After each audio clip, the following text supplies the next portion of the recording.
Сәлем достар, қалдарыңыз қалай? Осындай дәмді булочка жасағыңыз келсе, видеоны соңына дейін көріңіз, ұнаса лайк басыңыз.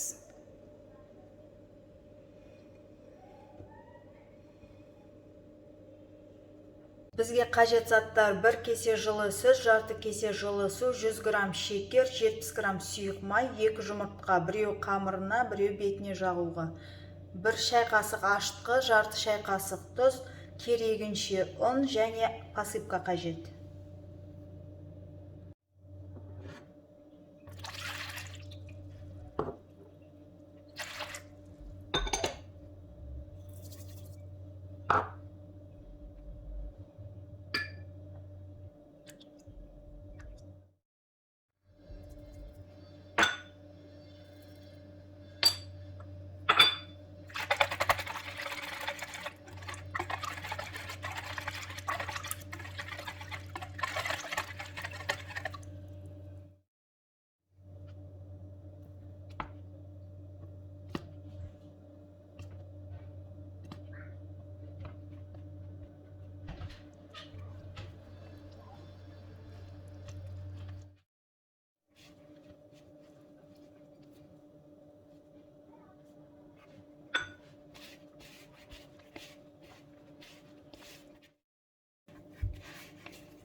Бетін жауып, жылы жерге қойып қоямыз.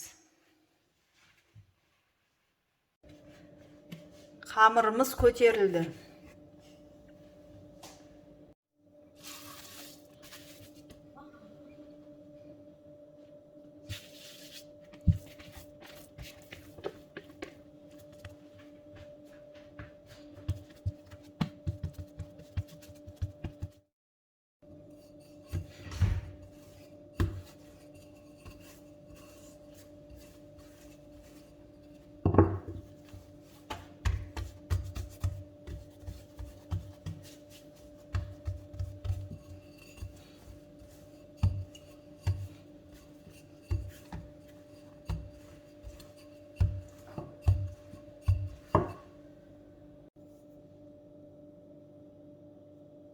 Сұйық майды бетіне әдемілеп жағып аламыз.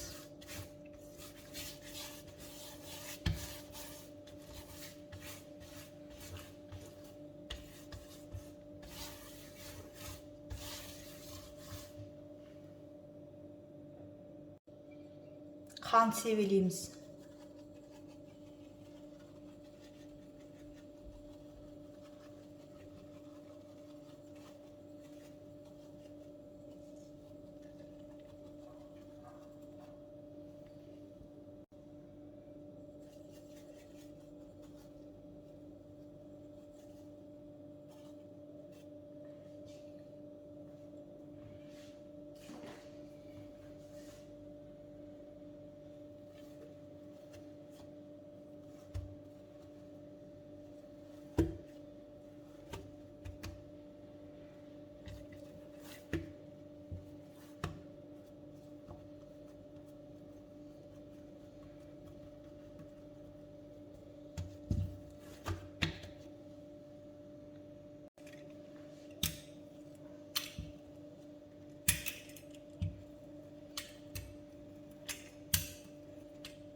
200 градуста 15-20 минут пісіреміз.